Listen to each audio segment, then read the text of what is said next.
between the rise of China and India versus, let's say, that of Japan, which is another hugely big important story of the last 50 years. Because Japan, at 120 million people, is 40% of US population.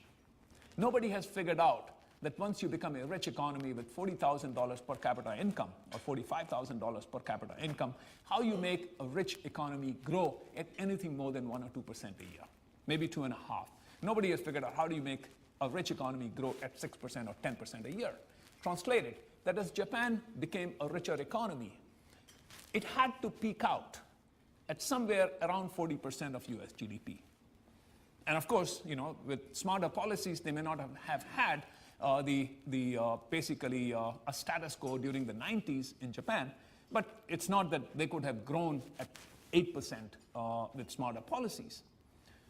China, on the other hand, even when it catches up with the US, its per capita income will still be only 1/4 of the US. So therefore, the rise of China and India is not an N+2, it is transformational.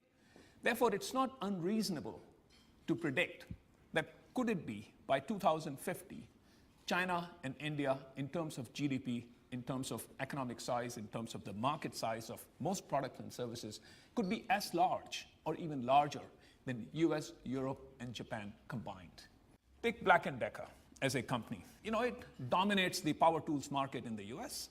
Basically, two major divisions: consumer products for DIY, professional products for the carpenter, the electrician, the plumber.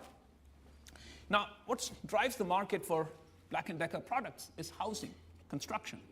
Think about which country in the world in 2008 or 2007 or 2006 had more construction than the rest of the world combined. That's an easy question, right? China. What is Black & Decker's market share in China? Less than 1%. And that itself is an overstatement.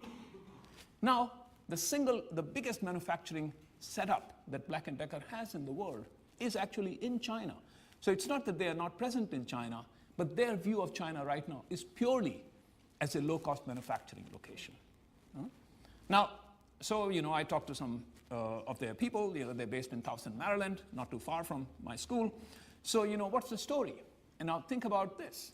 Okay, so we have two product lines: consumer products, consumer power tools meant for DIY. In China, labor costs are low. Therefore, there is no market for DIY. People don't fix things in their homes or in their flats themselves. Yes, there is a market for professional power tools, but DeWalt is far too expensive for Chinese electricians and plumbers and carpenters. Therefore, there is no market for DeWalt. End of story. Okay?